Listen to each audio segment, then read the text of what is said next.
UKC-ev. Nekateri oddelki so prizadeti zelo, nekateri malo manj, prizadeti so praktično vsi. Tukaj zraven mene sedijo predstojniki oddelka za ortopedijo, dr. Maličnik, predstojnica oddelka za fiziatrijo, dr. Lesenškova in pa predstojnik oddelka oziroma klinike za ORL, dr. Lanišnik. Poskušali bodo na kratko predstaviti, kaj pomeni COVID pandemija za njihove paciente, kaj se je zgodilo z njihovimi pacienti, kakšna je kolateralna škoda na njihovem področju.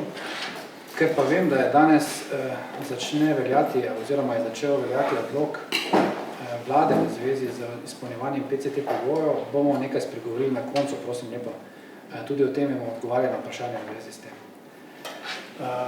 Jaz bom čisto na kratko predstavil en graf, ki je zelo aktualen, vedno znova.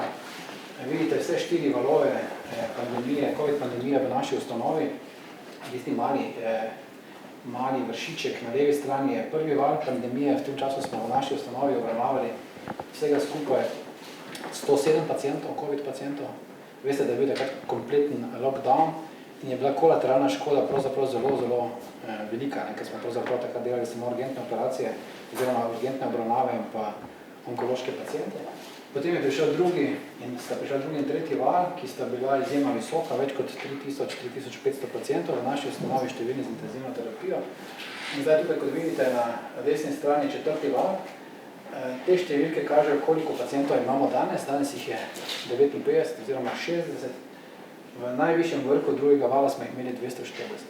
Skratka, kolateralna škoda, ki je nastala danes, bom približno povedal, koliko je ta teden. Lahko pričakujemo, če se bo ta val še zelo dvigoval, bistveno više številke v prihodnih letih. To je število hospitaliziranih pacientov v naši ustanovi.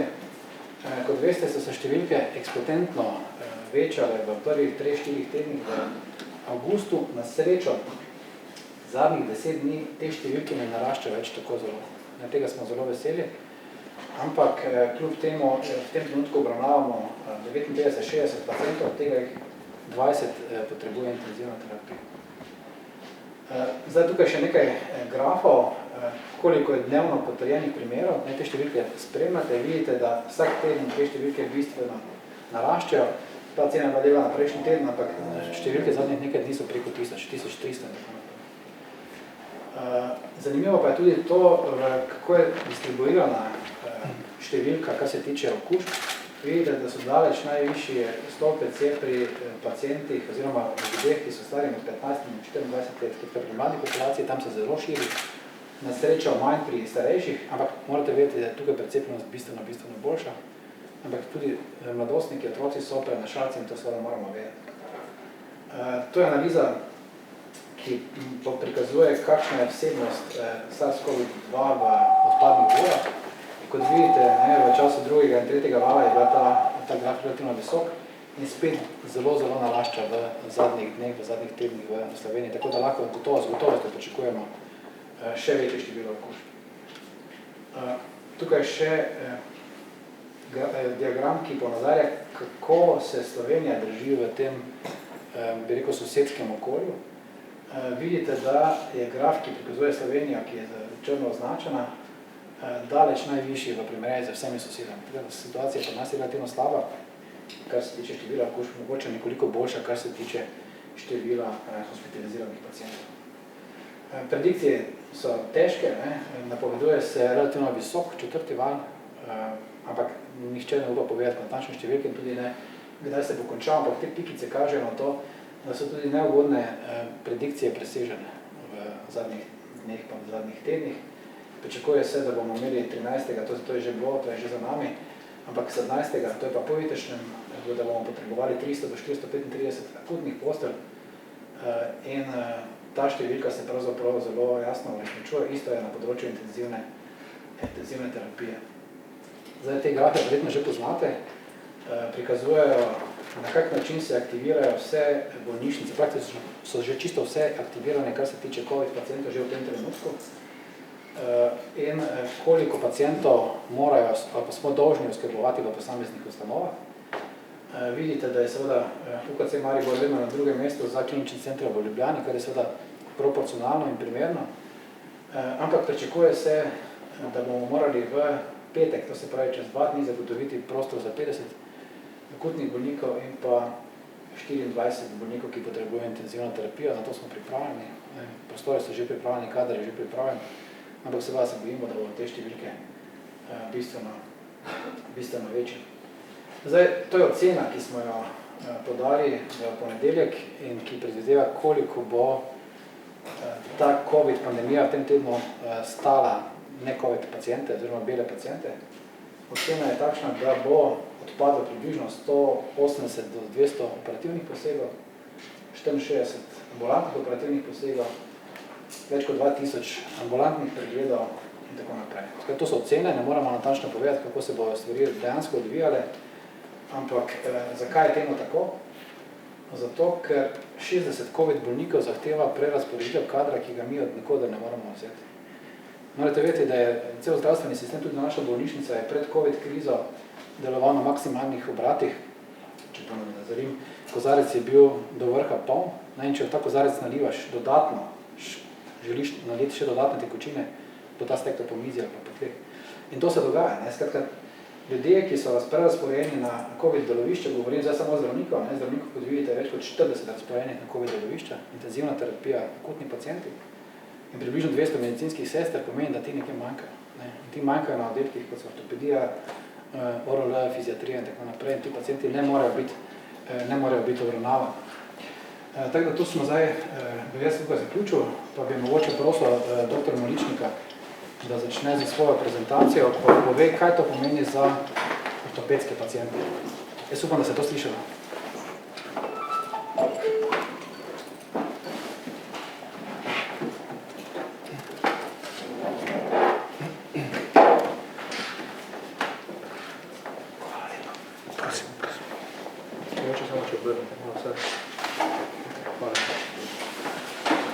Hvala za besedo. Dober dan tudi v mojem imenu.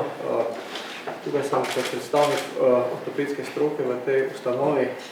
Ortopedija je veda, ki se ukvarja z patologijo gibal, torej vsaka bolezen, ki prizadane gibala, prizadane tudi na nek način gibane v skrajni meri ga lahko tudi ustavi in z vsemi posledicami, ki temu pritičajo. Poleg tega pa naše bolnike, ki bolujejo za temi boleznimi, pestijo tudi ponavadi bolečine, zaradi katerih so primorani dnevno imati analgetike, kar seveda prinaša tudi določene neugodne stranske učinke. Cel svet opaža v zadnjih desetletjih povečane potrebe po ortopedskih operacijah, to je posledica naše demografske situacije. In tudi v naši ustanovi smo se na ta trend prilagodili v zadnjih letih z postopnim povečevanjem operativnih posegov vsako leto, seveda do nastanka epidemiološke krize. V času epidemije smo seveda bili soočeni z izrazitim upadom ortopedske dejavnosti tako na operativnem kot ambulantnem delu. Sedaj smo že praktično v 4. valu in z strahom opazujemo in pričakujemo nove ukrepe, čeprav niti pred 4. valom nismo vzpostavili normalnega stanja pred korona krizo. Krčenje dejavnosti je prizadelo praktično vse medicinske stroke, sigurno pa vse kirurške stroke, ampak ortopedija je bila v tem segmentu, pa v tem pogledu mogoče neproporcionalno prizadeta, saj razlog leži v tem, da večina naših bolnikov, poudarjam, večina naših bolnikov nima bolezni, ki bi akutno ogrožala njihovo življenje in tudi večinoma, še enkrat poudarjam, večinoma se ne ukvarjamo z tumorsko patologijo. Zato smo bili, oziroma so bili naši bolniki v času te korona krize nekako potisnjeni na stranski tir, kar je še dodatno poslabšalo čakalne dobe na ortopediji. Naš oddelek, ki sicer šteje 52 ljudi, dnevno deluje na postelnem fondu 55 postelj in operira v 3 operacijskih dvoranah dnevno in deluje v 3 ambulantah dnevno, je zaradi potrebe COVID bolnikov bil kadrovsko in prostorsko močno prizadet. In če pogledamo mogoče tole tabelo iz leta 2020, vidimo v teh obarvanih kvadratkih, kakšen je bil poslovni fond skozi leto 2022 v določenem trenutku, v zadnjem četrtletju smo bili primorani delati na četrtini poslovnega fonda. V letu 2021 pa je bil celo trenutek, ko smo oddelek izgubili in smo gostovali na oddelku za travmatologijo določen čas. Potem smo se ponovno poskušali vzpostaviti nazaj, ampak to leto delujemo v zmanjšanem obsegu in trenutno delujemo na polovici poslovnega fonda na dvotretjinskem operativnem programu. V tem času smo seveda saturirali COVID potrebe tudi z kadri, kot je že profesor Vogrin omenil, predvsem z kadri zdravstvene nege in pa tudi z zdravniškimi kadri, tako zdravniki specializanti, kot zdravniki specialisti. Tudi trenutno sodelujemo na COVID deloviščih. Jasno je, da vse to, kar sem zdaj povedal, vodi do sledečih številk, ki jih vidite na tem grafu. To je upad števila vseh operativnih posegov, ki se je nekje do leta 2019 postopoma večal, na to pa leta 2020 pomembno upadel. Tu je govor o vseh operativnih posegih na ortopediji in ta upad je bil cirka 30 oziroma enotretjinski. Če pa pogledamo tiste najbolj problematične operacije, o katerih čakalnih vrstah dnevno govorimo, to se pravi realizacijo programa prospektivnih načrtovanih primerov, pa vidimo podobne številke. Do 2019 navzgor in potem pomemben padec navzdol za celo tretjino. Glede na realizacijo v zadnjem stolpcu v letu 2021, prvo polletje, in če to ekstrapoliramo na celo leto, je naš pričakovan upad operativnih programov preko 40%, ampak kot rečeno, smo sredi zaostrovanja in pričakujemo še slabše številke. Število čakajočih bolnikov se posledično zaradi tega seveda povečuje, več kot tretjinski porast bolnikov in da si boste lažje predstavljali, na današnji dan čaka v naših čakalnih vrstah več kot 1000 bolnikov več, kakor pa na zadnji dan pred epidemijo. Torej 1000 usod vsaka z svojo boleznjo in kar je zaskrbljujoče, od teh bolnikov je več kot polovica bolnikov, ki so v čakalnih vrstah nedopustno dolgo, torej presegajo dopustne čakalne dobe. Tale graf pa je zanimiv, ker prikazuje v rumenih stolpcih, vidite, da je priliv bolnikov upada. To je nekako pričakovano, ljudje so bili v strahu pred okužbo, dostop do zdravstvene oskrbe je bil zmanjšan in mogoče bi nas to lahko pomirilo, ampak seveda temu to ni tako. Takšen upad seveda situacijo le še paradoksalno slabša.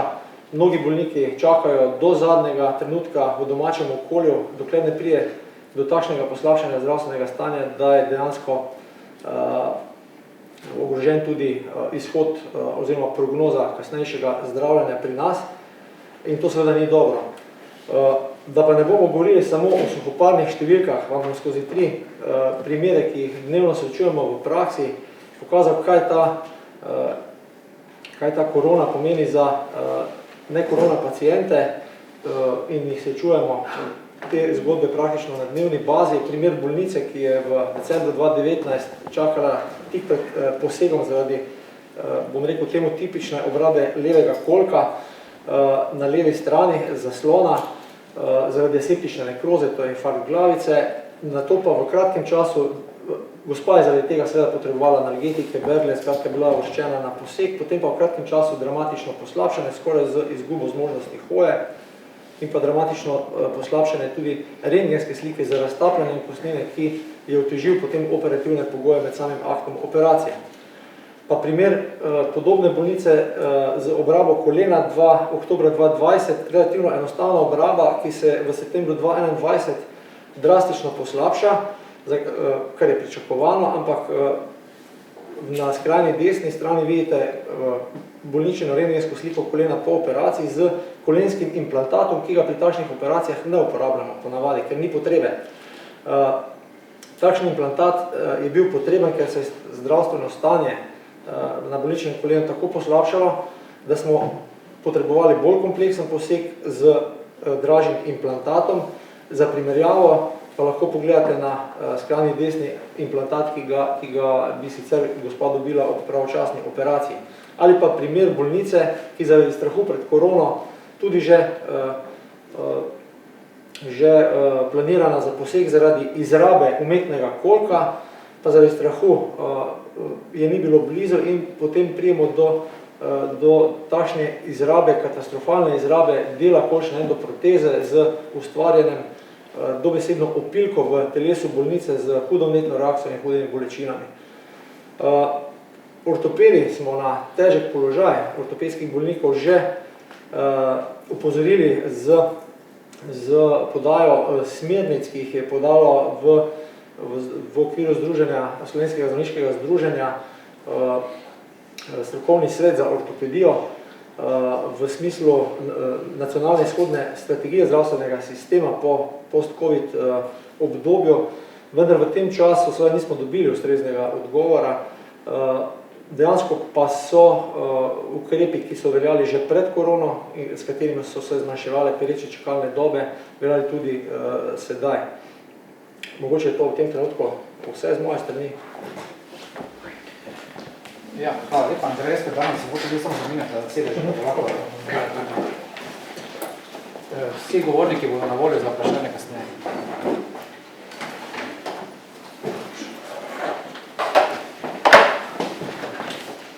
Dobar dan, jaz pa sem predstavnica medicinske rehabilitacije oziroma fizioterapije, kot se stroka skrajšano poimenuje, in se ukvarjamo z rehabilitacijo vseh stanj oziroma vseh sistemov, ne samo lokomotornega kot moj predhodnik, in ne samo bolezni, ampak tudi posledic te bolezni oziroma funkcioniranja bolnika po prebolelem kateremkoli stanju ali operaciji in s tem potem vpliv na funkcioniranje tudi ožje družine, družbe, države, da ne širimo. Skratka, funkcioniranje je pomembno in naj nadgradim problem, ki bi ga rada danes izpostavlja, ker vse to, kar sta povedala moja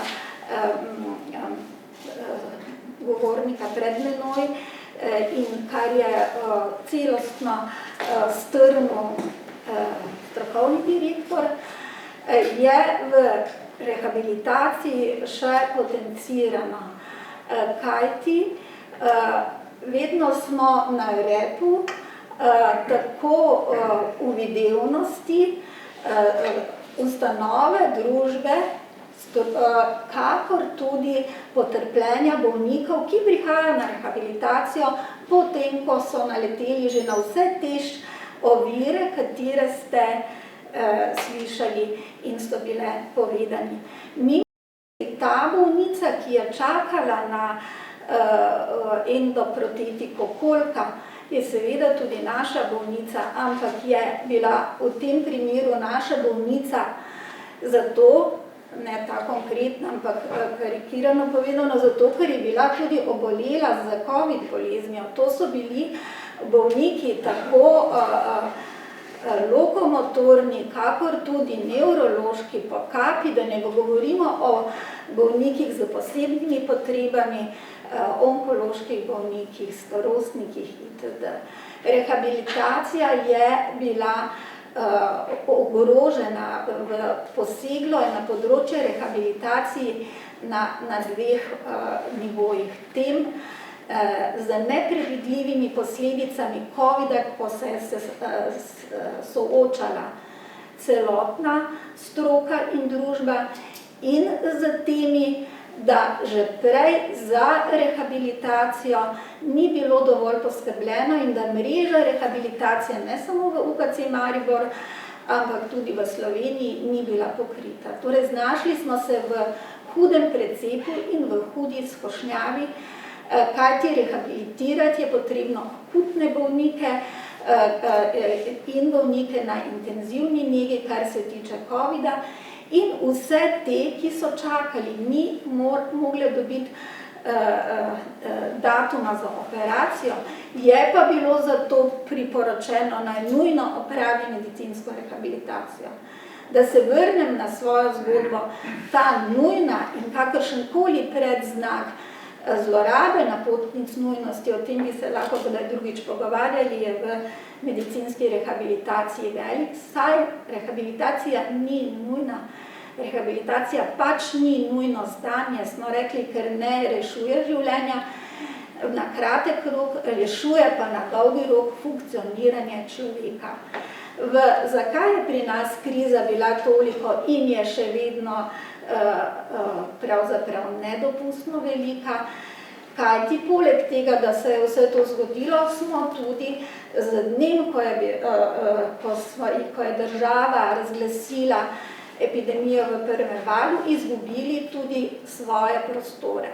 Prostore, v katerih smo delali 30 let in ustvarjali dobro zgodbo o uspehu in razvoju drugega največjega rehabilitacijskega centra v Sloveniji, edukacijskega centra in tudi učne enote Mariborske medicinske fakultete. Mi smo za potrebe, oziroma nam so za potrebe sive cume odvzeli 430 kvadratov naših prostorov v pritličju Stolpnice, kjer smo imeli 5 ambulant, nevrološki kabinet, celotno delovno terapijo. Tam smo imeli vse administrativni sestrski prostor in interventne prostore, kakor tudi prostore, kjer smo izvajali funkcionalno diagnostiko. Čez noč tega nismo več imeli tudi in nismo delali v tem času. Bili smo kompletno zaprti. Potem, ko se je odprlo, še 14 dni nismo začeli z delom, ker prostorov pač nismo dobili in jih še danes nimamo. Dobili smo 90 kvadratnih metrov drugih neustreznih prostorov zgolj za administrativno delo in za organizacijsko, ne pa tudi terapevtskih prostorov. Torej, rehabilitacija ni brez rehabilitacijskega tima, ta je bil čez noč razseljen na različne lokacije v UKC Maribor, od tega pa smo dali veliko večino svojega terapevtskega kadra na covidne oddelke in še naj izpostavim, respiratorna terapija je kritična. To so subspecialna znanja, ne samo, da je bil problem z aparaturami, bil je problem tudi z kadrom, saj število respiratornih terapevtov primanjkuje. Zelo in kritično primanjkuje tudi delovno-terapevtskih storitev v državi, ker je to manj prepoznaven kader za nestrokovnjake, za nas pa neobhoden v zgodnji rehabilitaciji in delovna terapija je pravzaprav prekinila z večino svoje dejavnosti. Tako da bi povedala, da smo mi v tem letu torej prvih 3 valov opravili v prvi tretjini za 67% manj storitev, v drugih 2 valih pa za 60% manj storitev kot sicer.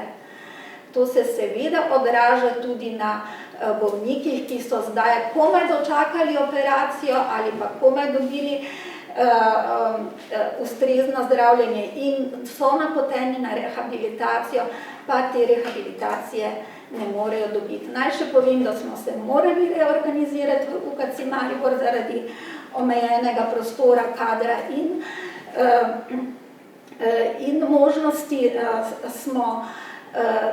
sprejemamo zgolj operirane, sveža stanja, vsi kroniki in pa druge neurgentna stanja, jih več ne obravnavamo v UKC.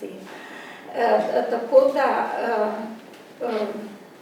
če pogledamo še to, kar je kolega povedal, zelo se je videlo, manj je bilo napotenih iz neurgentnih kirurških oddelkov pacientov, kjer so recimo imeli planirane artroskopije, tam je bilo čez 50% manj napotitev, medtem ko iz traumatoloških ambulant pa v povprečju 30 do 35% manj ambulantnih storitev. Povečalo pa se nam je delo stacionarnih, se pravi, storitev na oddelkih, predvsem in pretežno na covidnih. Hvala lepa, Freda. Jaz bom čisto kratko to komentiral. Jaz upam, pa sem prepričan, da ste videli stisko stroke zdravnikov ali pa zdravstvenih delavcev na področjih, kjer se to pravzaprav ni na prvi pogled videlo. Namerno sem danes povabil predstavnika ortopedije in predstavnica Inštituta za fizikalno in rehabilitacijsko medicino, ker to nikoli ni v ospredju, ampak kot vidite, so te stiske izjemno hude. Prvič, COVID kriza je oddaljila zdravstvene delavce na teh področjih in jih premestila tako rekoč na COVID delovišča, kjer so se morali soočati za povsem drugo patologijo, ki nikoli niso obravnavali, skratka so se morali preučiti in prevzeti odgovornosti na tem področju. Hkrati pa so zapuščali svoje bolnike in jih niso mogli zdraviti v tem času. Skratka, to so izjemne stiske zdravnikov, medicinskih sester in vseh, ki so delali na teh oddelkih. Tako da si želimo, seveda, da je bilo te krize čim prej konec, srce boli mene in vse nas, ko to vsakodnevno gledamo. Morate se zavedati, da ko se odločamo, kaj bomo napravili, se seveda moramo odločiti po načelu triaže.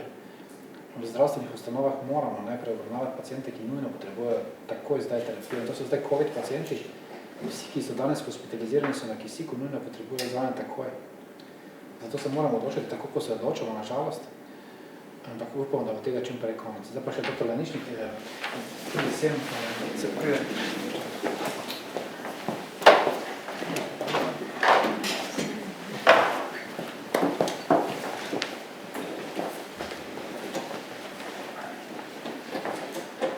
Dobar dan tudi z moje strani. Jaz vodim kliniko, eno izmed dveh klinik za otorinolaringologijo v Sloveniji, druga je v Ljubljani. In pravzaprav eno področje, ki se ukvarja zelo široko z vsemi boleznimi ušes, nosu, grla, se pravi vse, kar je na vratu in pa na glavi razne neurokirurgije, pa še tega nekaj zraven. Mi smo bili vpleteni, če že pogovarjamo o COVID krizi, v tem času, v zadnjem letu in pol, se pravi, ko se nam je večkem življenje ostalo v začetku marca 2020 na več načinov. Aktivno smo sodelovali prvič v covidnih oddelkih z specialisti in specializanti, hkrati pa smo zagotavljali nekatere nujne operacije zagotavljanja dihalnih poti pri covidnih bolnikih, to smo pravljali, da smo v drugem valu in pa v prvem valu nekaj manj, pa v drugem valu skupaj opravili čez 60 operacij na COVID pozitivnih bolnikih, ki so bili pravzaprav potem na koncu že popolnoma rutinirani. To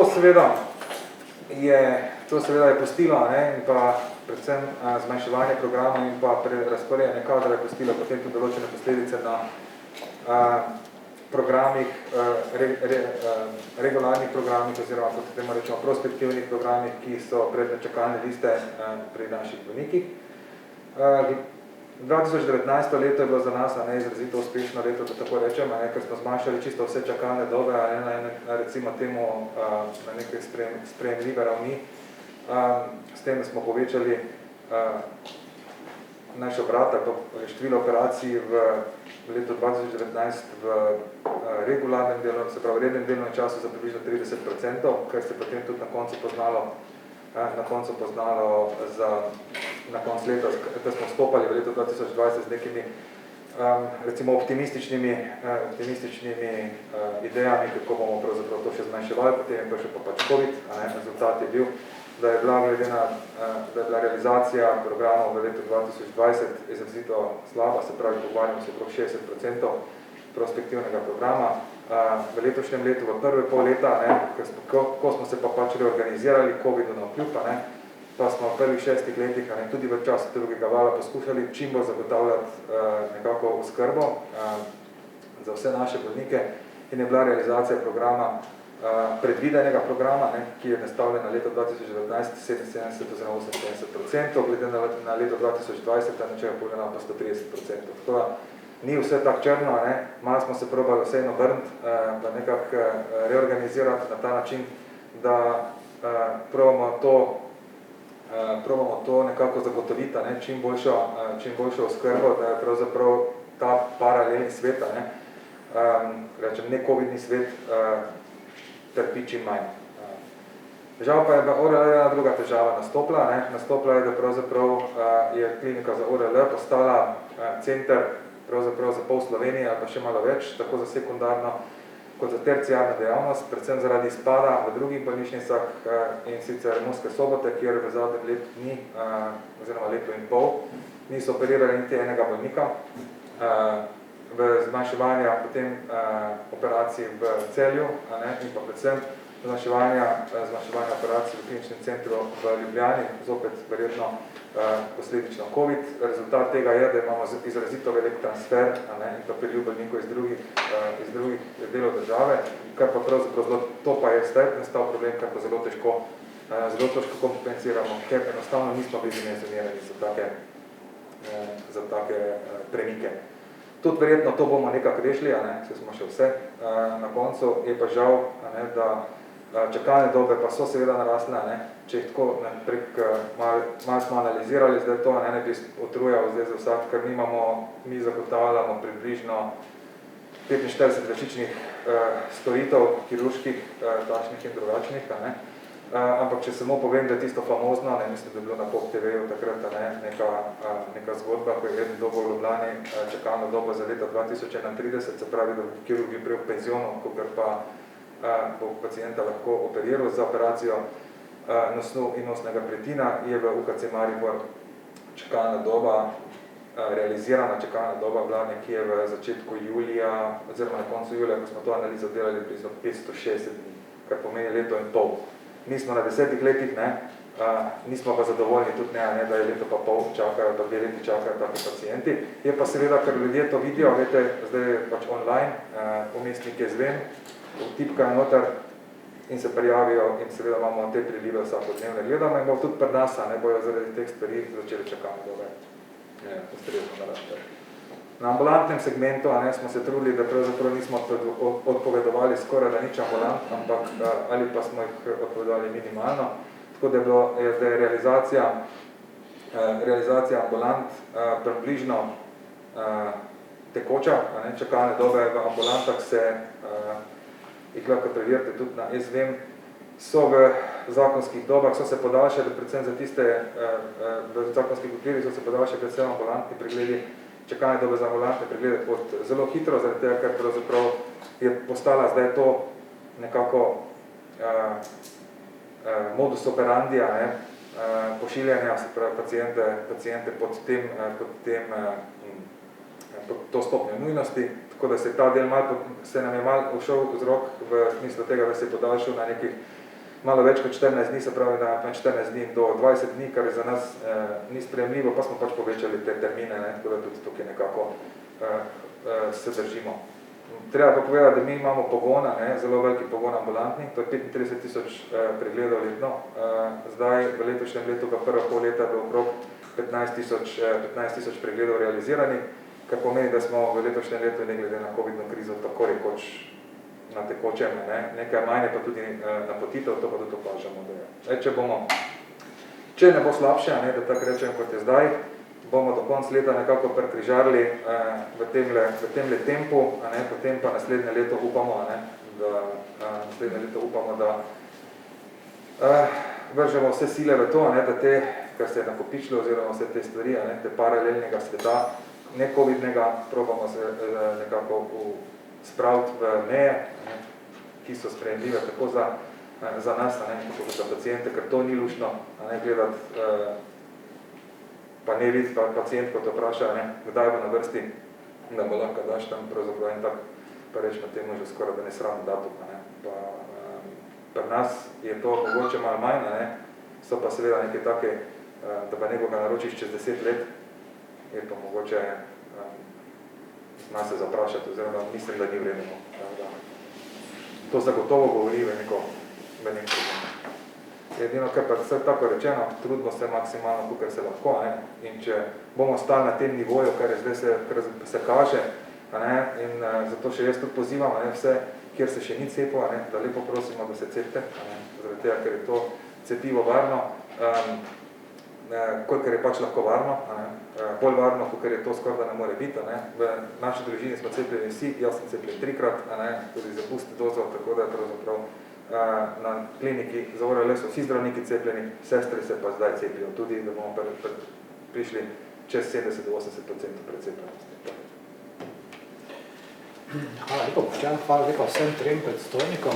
Še enkrat upam, da ste videli, s čem se mi dejansko vsakodnevno ukvarjamo, s kakšno problematiko. In ta triaža poteka dejansko vsakodnevno in naš cilj je, da obravnavamo maksimalno možno število pacientov vsak dan. Tukaj nihče ne počiva, vsi delajo. Kot rečeno, so razporejeni ORL zdravniki, ortopedi, fizioterapeuti, fiziatri na COVID delovišča. Enostavno drugače v tem trenutku ne gre. Zdaj bi predlagal, da če imate kakšno vprašanje za 3 kolege, da jih zastavite.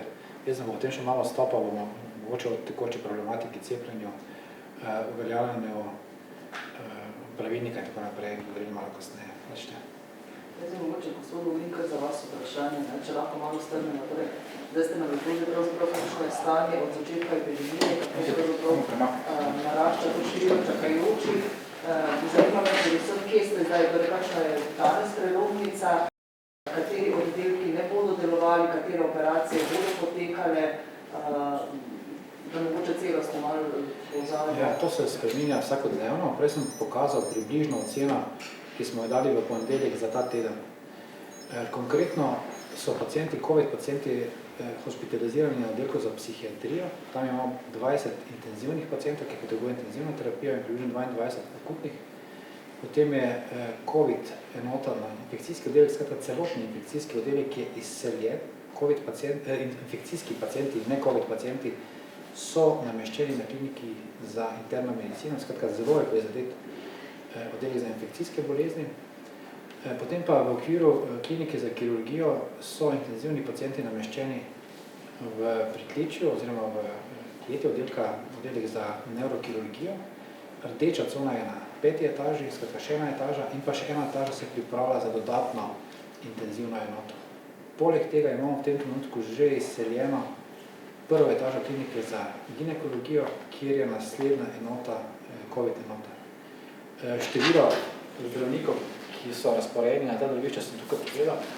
Lahko tudi vidite, iz katerih oddelkov ti zdravniki prihajajo. Skoraj mi nimamo dodatnih ljudi, ki bi skrbeli za COVID paciente, ampak so vsi zaposleni na drugih oddelkih in so se na srečo vse večina teh že v 1., 2. in 3. valu izobrazili, izurili za obravnavo teh pacientov, zato pa seveda manjkajo na matičnih oddelkih. Tako da, če povem čisto konkretno, na kliniki za kirurgijo dnevno opravljamo operacijske programe v približno 5 do 6 operacijskih dvoranah, manj kot bi sicer. To pa predvsem zato, ker ne samo kirurgi, ampak tudi anesteziologi so razporejeni na ta COVID intenzivna delovišča in enostavno niso dosti.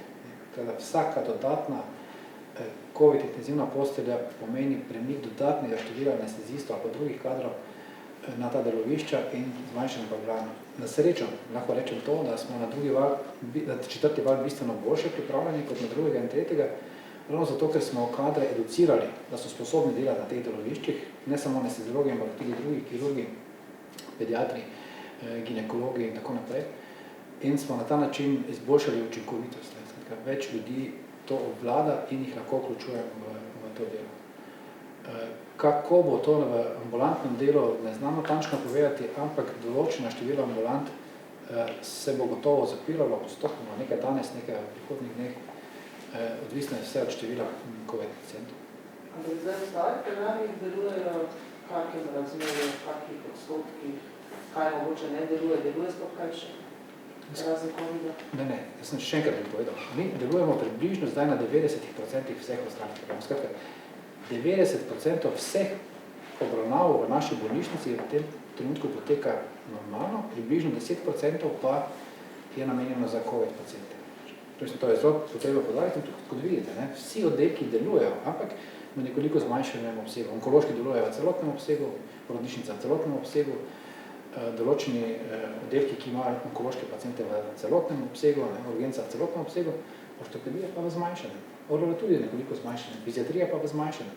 Ni to čisto proporcionalno, ampak glede na triažo, ki sem jo prej povedal. Ampak še enkrat, Celotno UKC deluje za bele paciente na 90% približno v tem trenutku, medtem ko za COVID paciente pravimo približno 10% kadra in prostorov, ampak to je v številkah veliko. Če lahko eno vprašanje, če imam prostorsko doba.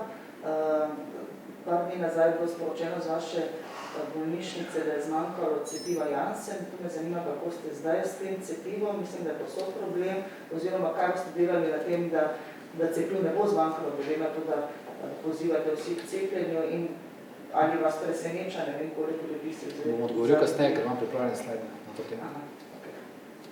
Zdaj pa, če imate kakšno vprašanje še za predstavnike, da potem grejo na svoje delovišče, ker jih čakajo pacienti. Mogoče še za vas, doktor, govorim, kako obveščate paciente, vendar vsi, ki so nareženi na poseg oziroma obravnave, kaj ne počakajo, ne pokličajo, ne vprašajo?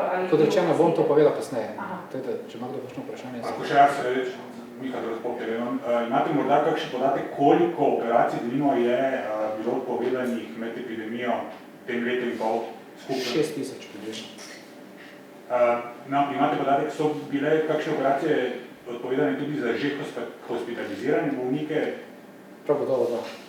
Koliko jih je bilo? Tega ne moram natančno povedati, ampak kot rečeno, jaz sodelujem tako rekoč dnevno tudi na sestanku predstavnikov klinike za kirurgijo, kjer se vsakodnevno dogovarjamo za število operacij, ki bodo tisti dan potekali.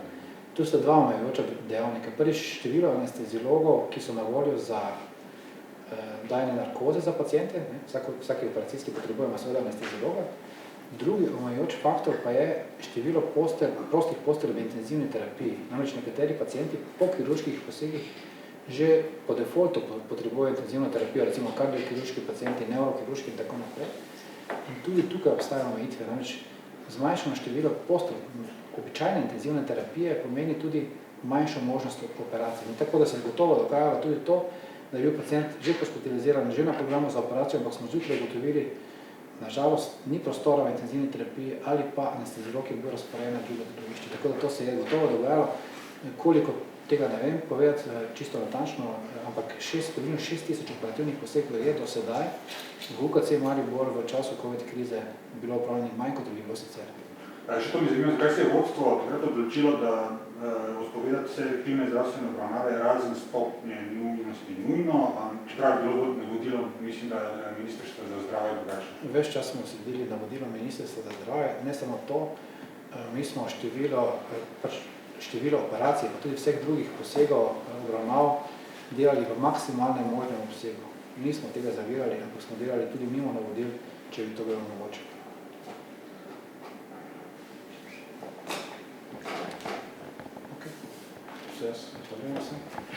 Še smo še ostali, še nekaj povedal.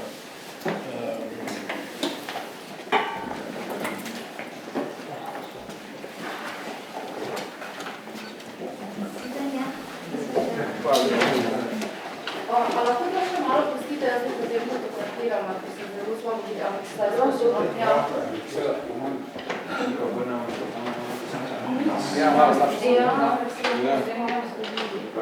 Čakajte, samo malo. Vi boste tako sedeli, ne? Da vas mikrofon. Ne, bom, niste jaz. A, se boste, bliže. Ampak vete kaj? Lahko tam sedeli. Ja, bo boljše, ja. Na koncu lahko je to ok? Aha, ja. Zdaj, kar se tiče cepljenja, bom povedal nekaj številk. In sicer tu imate podatek, mi cepljenje izvajamo tudi v UKC Maribor. Sprva nismo bili predvideni kot cepilni center za zunanjo splošno populacijo, ampak samo za zaposlene v naši ustanovi. Kot sem že povedal, je bilo do zdaj cepljenih približno 2600-2700 zaposlenih od 3600. Skratka, precepljenost v UKC Maribor je približno 66%, povedal sem že procente po posameznih profilih. Smo pa pred 2 mesecema po direktivi ministrstva postali tudi cepilni center za splošno populacijo, odprli smo cepilno mesto in v zadnjih 2 mesecih praktično cepimo samo zunanje splošno javnost. Ni potrebno naročanje, pacienti pridejo kako želijo in v prvih tednih pravzaprav nismo vedeli, kako bo odziv, kakšen bo odziv populacije. Prihajajo tam nekje med 50 pa 100 ljudi vsakodnevno. In tukaj vidite še, nekateri so prihajali po prvi odmerek, nekateri po drugi odmerek in tako naprej, nekateri že po tretji odmerek, kot je dr. Ladišnik, kot je prej povedal. Se pa je situacija začela spreminjati v zadnjih 2 tednih. Število pacientov, ki prihaja na cepljenje, ne pacientov, občanov, ki prihaja na cepljenje, vse večje. In kot vidite, že avgusta je bila ta številka 2900, skoraj 3000. Številke v zadnjih dneh so pa prav dramatično narastle. Tu se zelo lepo vidi. Še 1. septembra je bilo teh ljudi 100, potem 80, potem pa dramatično naraščanje in v zadnjih 2 cepilnih dneh smo imeli teh obravnav, skratka cepljenj, ki smo izvedli skoraj 600. To se številka je faktor krat 5, kar je dejansko dramatično povečanje.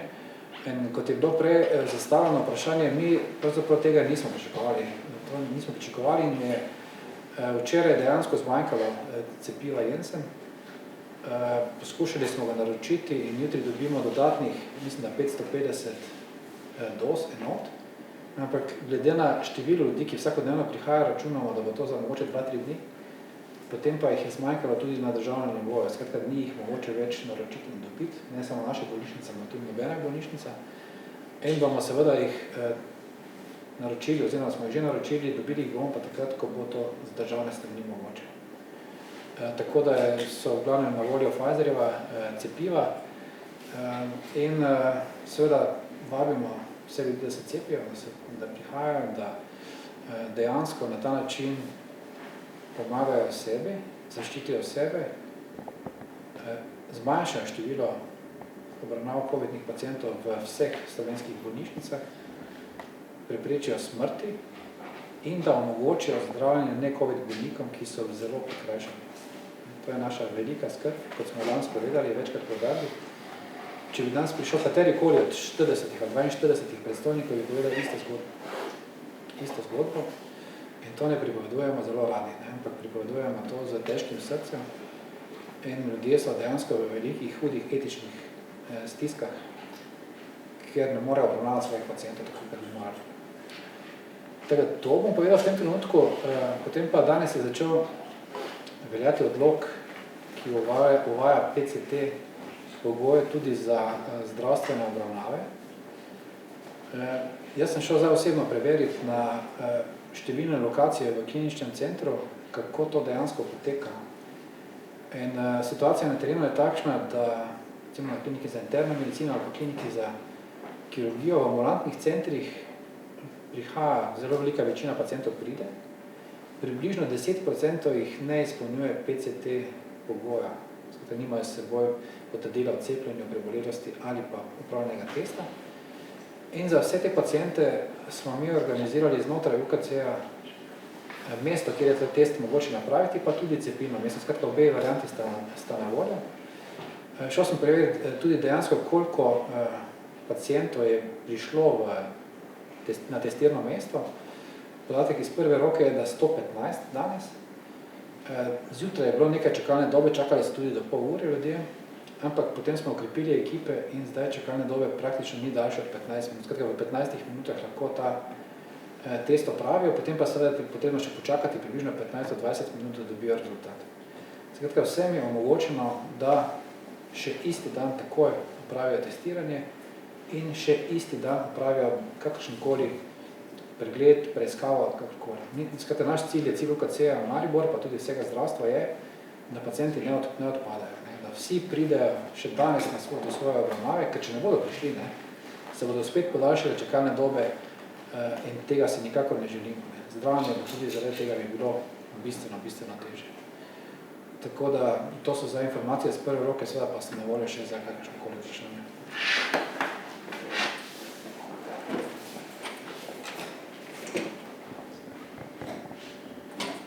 Vse smo povedali? Niste odgovorili, kako je s pacienti tam, kjer odpadajo posege obravnave, kako jih obveščate? Obveščamo jih telefonsko ali pa preko elektronske pošte, pa tudi pismeno. Skratka, vsak, ki ne bo dobil, recimo, dogaja se, da danes ne morejo izpolniti PCT pogoja, zato ker je bil mogoče enkrat cepljen za Pfizerjevim cepivom, drugič pa še čaka na drugo dozo. To se pravi, da pogoj ne izpolnjuje. Ta pacient bo uvrščen takoj, ko bo potem izpolniti ta pogoj v najkrajšem možnem času in bodo dobili novi datum in bodo o tem obveščeni telefonsko. Si pa ne želimo, da bi odpadali, da bi kdorkoli odpadal, ker namreč tam je ekipa, ki je na voljo za njega, ga čaka v ambulanti ali pa na rentgenu ali karkoli in si ne želimo, da bi odpadali. Mi želimo vsakemu nuditi medicinsko storitev v najboljšem možnem času. Definitivno pa ne bo odpadal noben urgentni pacient, tisti, ki potrebuje takošno obravnavo, niti eden. Zdaj v luči teh novih ukrepov, če se neko danes cepi, recimo z Janssenom, ker je ena doza, je to pogoj. Izpolni pogoj, ja. In po drugi dozi Pfizerjevega cepiva, tako je. Tega ne predpisujemo mi, ampak takšne so pravila. In mi se tega držimo. Imate že morda kaj tudi znotraj bolnišnice med zaposlenimi? Zelo malo. Podatek od danes zjutraj je, mislim, da okrog 5 zaposlenih je bilo pozitivnih, ti so seveda doma v karanteni, nobeno teh ni hospitaliziran, za srečo. Še mogoče podatek o tem, to bo gotovo zanimalo tudi vas, koliko od hospitaliziranih je cepljenih. Danes je situacija taka, povedal sem, da je 60, pa oziroma rečemo tak, 40% na akutnem oddelku, od tega jih je 5 polno cepljenih. Se pravi, okrog 15% tistih, ki so cepljeni, je dejansko hospitaliziranih, proti 85 tistim, ki niso cepljeni. Na intenzivni enoti pa je v tem trenutku 20%, od tega je 1 cepljen. Tako da, mislim, da so odgovori, ali se cepljenje splača ali ne, na dlani, ne. Še posebej, glede na to, kakšen je podatek za intenzivno terapijo. Tam je 5% tistih, ki so bili cepljeni v primerjavi za 95% tistimi, ki niso bili cepljeni.